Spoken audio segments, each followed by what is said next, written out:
honestly, do you know my name? Think about it too long, I'll go insane. Does your heart beat at a time? Be my healthcare, I'll be your flatline.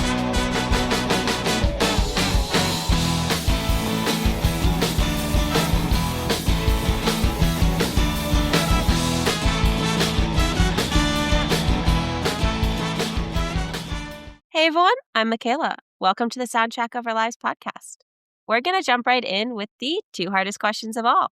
Who are you and what have you been up to recently? So my name's Ryan. My act is called Catch Me If You Can, and I just put out a new single called Me Versus the Lack of Context that came out on March 13th. Very exciting. It's your first song in a little while. Yeah, 3 years. I put out an EP at the end of 2022, and all those songs I had written probably like in 2015, 16, after I got out of college, and I did a really, really bad version of that EP in my mom's basement. And, I think I was just like, "I'm redoing this. These songs are better than the whatever I scraped together." So why does now feel like the right time to start putting music back out there? It was honestly just like I was trying to save up the money to do it well. I wanted to really make sure that I had everything, like all my ducks in a row. I knew that Yeah. the song was the way I wanted it, and I wanted to know what I was putting into the song because I was kind of I knew I wrote the song in like 2019 and I was playing it like live, but everything because I play solo 98% of the time. Yeah. And then I really wanted to beef it up in the recording, so I took the time, I found people, and it worked out. That's awesome. I'm glad that it's out there now. Me too. What does it feel like since you've had it with you since 2019 that it's finally out there? It's funny because like I always like some people like they have songs that are so easy to remember and like you always know the hook and it's great and whenever you see them live it's just like seamless. I'm very wordy and it's one of my songs where even though there is probably more than the typical chorus amount of lyrics, it's catchy enough that you're like, okay, no, the way that it's playing out makes sense in my brain, and hopefully it earworms in. But yeah, my biggest influences are like Streetlight Manifesto and Third Eye Blind and Frank Turner, and all those artists are just like funneling words out of their mouths as fast as possible. You can definitely hear those influences. I'm glad. I'm glad that finally we're getting there. So are we going to be waiting another 3 years for more music? I certainly hope not. I have 8 songs on deck, Ooh. and I'm in the early stages of getting that ready, getting that ball rolling. Can you share anything about those songs?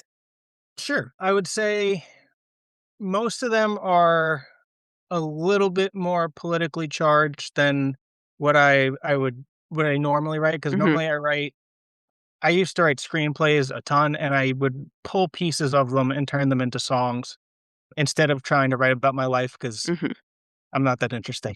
Um, but so that's how I would write a lot of my songs. I would take scenes and try to like smash them into the correct song setup. And then, but so this is a little bit of that and a little bit of politics and hopefully catchiness. Are the influences mainly the same in those next songs? Musically, yeah. Yeah. I would say, yeah, it's probably a lot of still pulling from a lot of that. But then also, for the last couple of years, I've been really into 80s music. And so these songs were written before I really started digging into that. But I'm sure I'm going to hear sounds as we build them up. And I'm going to be like, let's try this. Let's try this keyboard sound. Let's try it. If I can get a synth in there. I have always wanted synth in my music ever since, because I love Motion City soundtrack and I love like I said, I've been getting into like Talking Heads and the and stuff like that. So that if I can sneak a synth in there, I'm gonna try. Okay, well, we'll be listening for that. I hope so. I mean, I have a feeling I'm gonna probably be reserved because it's the first time I'd be using it, Right. and I don't want it to just sound like I let a computer just do all the work. So when you sit down to write a song, what does that process look like for you? Lyrics first, and I've been told by a few people that that is the weirdest way to do it, but I always big on lyrics first because I feel like and I have gotten like everyone who plays an instrument, you get better over time, Mhm. but I feel like I'm a much stronger lyricist and writer than I am a guitarist, and I start everything with, like, what even if it's just, like, a blob of just, like, a paragraph, Mhm. like, how I can what's the word I'm looking for? Parse that out correctly into the right stanzas and stuff, and then once I got that figured out, I'll kind of break it up, like I said, and then see what chords work with it, and then it's kinda like reverse engineering it. Mhm. So, I know you used to do, like, sorry, soundtracks, that's the word, I couldn't think of the word. It's If in the you name of had your show. if you had to, like, describe this the current song that's out and then the next couple of songs that are coming out as a movie, what kind of movie would they be? That's a good question. So, this song that I just put out is actually kind of the opening scene of sitcom I was trying to write, and then it kind of went off into just, like, different parts of, like, scenarios that I could think of, Mhm. but if the songs that I'm coming out were a movie, it'd probably be like you ever see Ides of March? I have not, but I do It's know what it's about. okay, it's kinda like it'd be like a political thriller, and if Ryan Gosling was available, great. Okay. So So wait, tell me more about this sitcom that you were writing. that was gonna be largely kind of like I was trying to write another Entourage, Okay. and wasn't it wasn't enthralling enough, Okay. to finish, and a lot of screenwriting and stuff like that, you write, like especially if it's a show, you write the pilot, Mhm. and then you kinda hope someone picks it up or you pitch it to someone and improve it and write it again and Yeah. again. I kind of when I got out of college, that's all I wanted to do. I Mhm. really, really wanted to work in Hollywood, and I kind of just after a while and some, like, disappointments and stuff, you kinda just Yeah. like, "Alright, I need money." So I That is kind of important. it unfortunately is, and then I leaned into the post-production work, so I edit now and I do music videos and short films and documentaries, which is great, and then the music thing, it's kind of it fell off for a little bit, and then I got right back into it, and then I ended up going to a bunch of open mics. Even though I live in New York, I was going to open mics in New Jersey, Mhm. and I got really into that whole scene, and yeah, I've been playing in New York, New Jersey ever since, and I don't remember what the original question was. What was the original question? Oh, about the sitcom. Oh, yeah, okay. So, yeah, that was it was I was trying to write another Entourage and kind of like for the someone who really wanted to break into the business, which was kind of what Entourage was about. Mhm. So, yeah. So are you working on any other movies, short stories, short films? No, I've been really focused on running my own production business Mhm. and Catch Me If You Can. That's really Yeah. been my main focus. Busy. Yeah, it's hard. It's hard to run your own business. And be a musician as well. Yeah, Running 2 businesses. I love being broke. It's it's, I picked both creative options and I really ran with them, and it's great though. You get, like you really get to exercise the creative part of your brain, and, I've it's something I've really always wanted to do. I struggle with the typical cubicle job kinda Mhm. thing, and so at least I'm doing it. Hopefully it all pans out. So is it hard to go from kind of being your own boss to then working on your music? It's hard to it's hard to separate the time, Mhm. I would say, because what I end up doing is like you're familiar with working late nights and Yep. stuff like that. And then like recently I just had my guitar worked on and repaired. So didn't have it for like 2 weeks.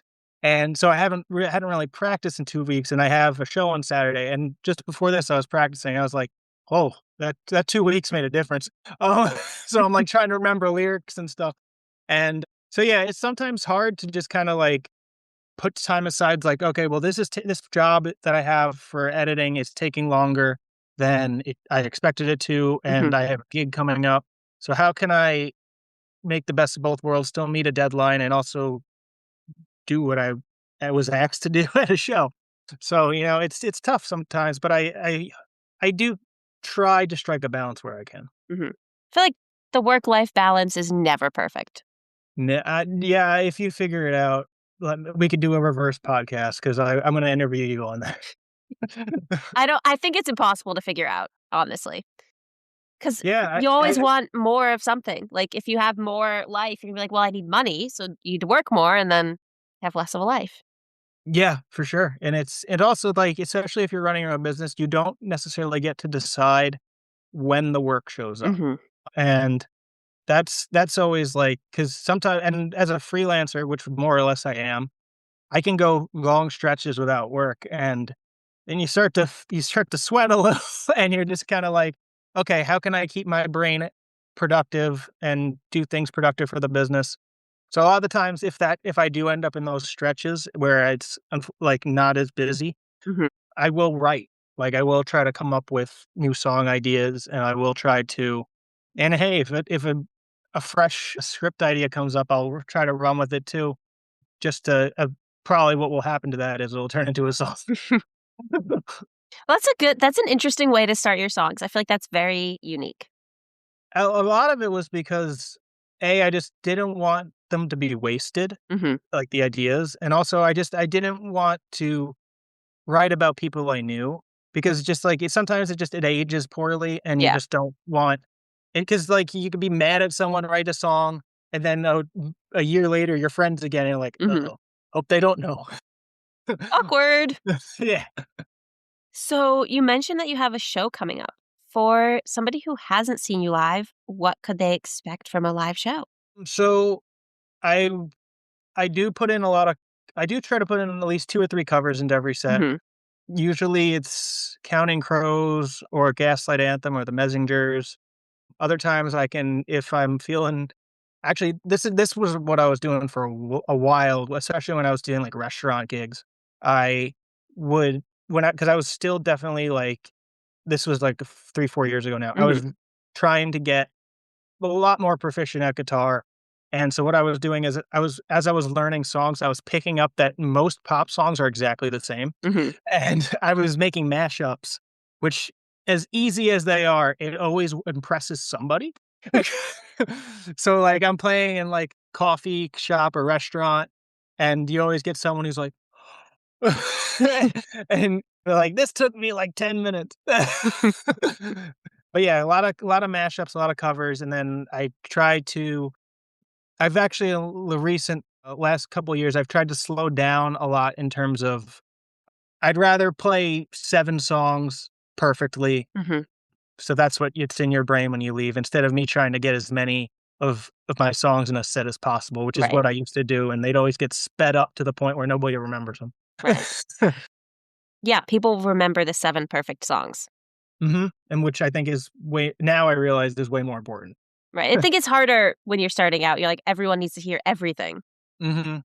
'Cause you feel like it's like how many if you start to feel like if you get so used to playing open mics and stuff where you're like, get 3 songs, it's like you're trying to put your best foot forward. Mhm. So then when you get the opportunity to play 45 minutes or an hour, you're like, "Okay, I gotta get everything in so everybody Right. knows that I'm working at this." And I think after a while, you learn, "Alright, well, let's show them the good stuff," and then they'll remember that, and then they'll ask you back, and you can play the other stuff. Yeah. So you mentioned that you do some covers. Do you have a favorite cover to play or a Yeah. mashup? Mr. Jones by Counting Crows, I like playing a lot. It's just a fun song, and to me, even though it's actually, like, a really depressing song, I have a lot of fun playing it, and, what else? Do I you there's do that one as a mashup or just the song? That's just the song. Usually, like, it's the simple song, like, the really simple songs that I can mash up, Mhm. pretty quickly, like, the ones that just don't change. Um, like, the one mashup I have is "Save Tonight," "Welcome to My Life" by Simple Plan, Mhm. "In My Head" by Jason Derulo, "Little Talks" by Of Monsters and Men, stuff like that, and they're all exactly the same. Mhm. Those are fun.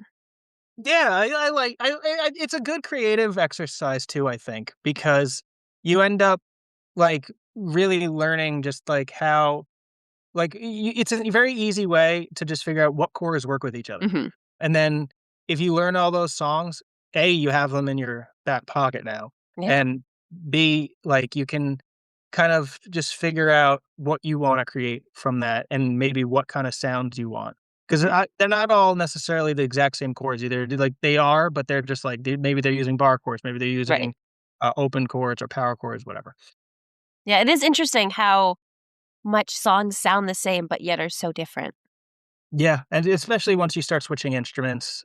Like a piano, like, it's an amazing instrument where you can just any song could sound completely different depending on how you play it on a piano. Mhm. With guitar, I mean, I've seen some amazing guitarists really change things up, but sometimes when you like especially on an acoustic guitar, I feel like it's like you could pick it, you could strum it, Yeah. or these are your options. Mhm. It's crazy how much variety there can be with instruments that only have so many notes. Yeah, and, you know, I think one thing that really clicked to me, at least with Western music, was I remember that it wasn't that long the Ed Sheeran lawsuit. Yep. I think it was Marvin Gaye, Mhm. Gay's estate that was trying to sue, and, uh, and there's someone made the point, or maybe one of the lawyers or someone just said it to me. It was, "There's only 13 chords." And I was like then I picked up my guitar, and I'm like, "Yeah, there really is, there's only, like, 13 Mhm. chords." Things are gonna sound the same. Yeah, and, like, you listen to, like, Green Day or something like that, who have probably, what, 400 songs? Mhm. If you really deep dove into Green Day, you start hearing the same songs again. Mhm. But they can change them up enough and make it sound a little different. And also, I think Green Day, if you've ever seen them live, they are such good performers, Mhm. and he's a very good lyricist also. Yeah. So I think and also you can always mix that up with bass lines and Mhm. drum fills and stuff like that. So that's one thing that, like, I miss about being in a band.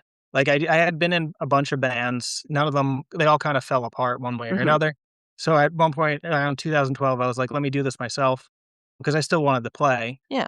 And so, I mean, on the back end when you're recording, you can really play with ideas if you want to, like, really expand your sound. Mhm. But when it comes to shows, it's like, unless you're gonna put a band together, you're on your own.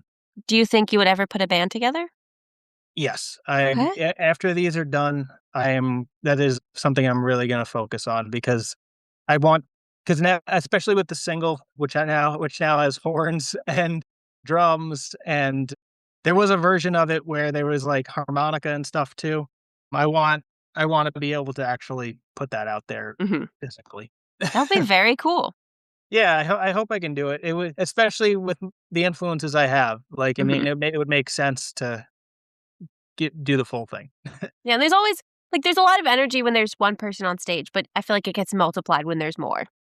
Yeah, for sure, and that's another thing I learned over time, like, I used to just be, like, stiff, like, because I was so afraid of messing up, and Mhm. I can still be very stiff, especially if it's a new song, but, like, I've been really putting a lot of effort into making it feel like a full band when I play, Right. and it takes it that took a lot of effort. Mhm. I think the thing is too, people don't always notice that you mess up if you do, unless you make a big deal out of it.